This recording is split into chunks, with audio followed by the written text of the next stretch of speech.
Sith crave many things: power, victory, control over the galaxy, but their deepest desire, the one at the rotten core of their philosophy, is to conquer death itself.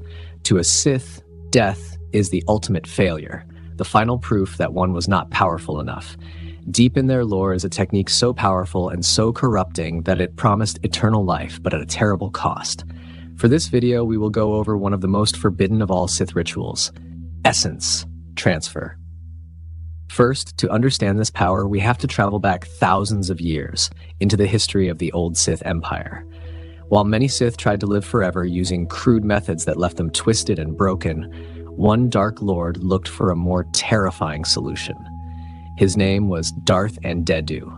Andeddu was a paranoid and secretive ruler, obsessed with the idea that his rivals wanted his knowledge. The knowledge they sought wasn't about conquest. It was the secret to his unnaturally long life. Through intense study, Andeddu developed a ritual that allowed him to do the unthinkable: detach his spirit from his body and place it within something else. This was essence transfer. He had found a way to cheat death. He documented this power in a holocron, but he understood the danger. The ritual was incredibly complex. It required a Sith to sever their spirit from their body through sheer willpower. In that moment, the spirit is vulnerable. If it fails to find and dominate a new vessel, it risks being lost forever, its consciousness dissolving into the Force. This established the core conflict of the ritual, the promise of immortality versus the risk of total oblivion. Next, we have the Sith who would redefine the Order forever: Darth Bane. For centuries, Andeddu's holocron was just a legend. Then, Bane found it. After creating the Rule of Two, Bane knew his life had one purpose: to live long enough to find an apprentice strong enough to kill him and take his place. But as he got older, his body began to fail him. Fearing his apprentice, Darth Zana, was not yet ready, Bane became obsessed with finding Andeddu's secret to prolong his life. He journeyed to the desolate world of Prakith, defeated Andeddu's followers, and took the holocron. Arrogant and impatient, Bane didn't learn from it. He used his power to rip the knowledge of essence transfer directly from the holocron. He had the ritual. He had the key to immortality.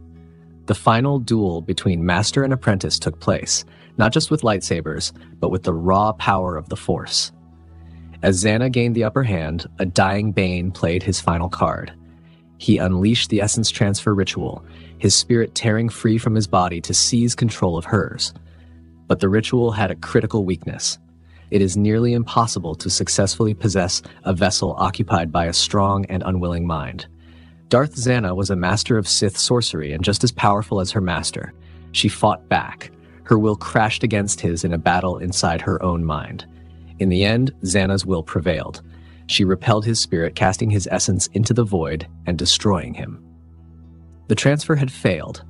All that remained of Darth Bane was a subtle, strange detail. As Zana claimed the title of Dark Lord, she was seen clenching her left hand, the same hand that had troubled Bane for years. This was a crucial lesson. It proved essence transfer had rules, and its main limit was the strength of the target's mind. Finally, we have the most successful Sith Lord in history: Darth Sidious. Palpatine, like those before him, was obsessed with conquering death. He learned of essence transfer from ancient Sith sources and saw it as the ultimate tool for his eternal rule. But Sidious was far more cunning. He understood the lesson from Darth Bane's failure. Why risk a battle of wills when you could simply move into an empty vessel? Palpatine's solution was grotesque: cloning.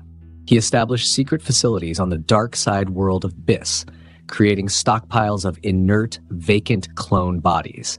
These were empty shells with no mind or will to resist him. When he was thrown into the reactor core of the second Death Star, it was not the end.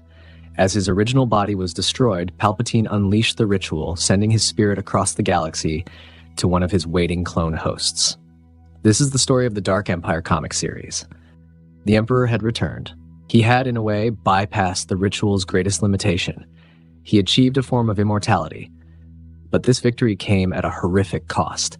The sheer power of Palpatine's dark side spirit was too much for the clone bodies. They were imperfect and decayed rapidly, rotting away under the strain. His eternal life became a cycle of resurrections into bodies that would quickly become monstrous.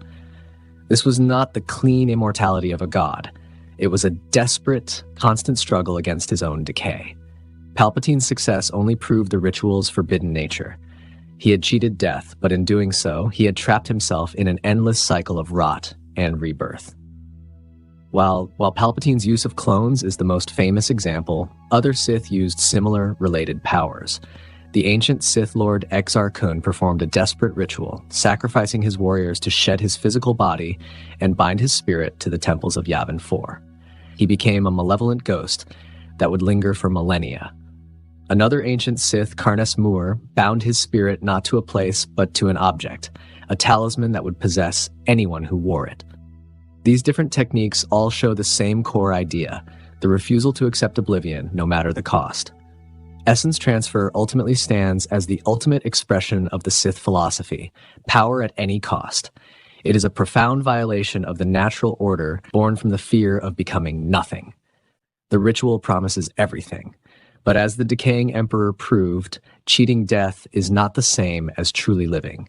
It is merely an extension of suffering, a hollow echo of a life that should have ended. So what do you think is the darkest act the Sith ever conceived? Was it this unnatural ritual, the monsters of Sith alchemy, or something even more disturbing? Let me know your thoughts in the comments below. Thanks for watching this video. Be sure to subscribe for more videos like this one.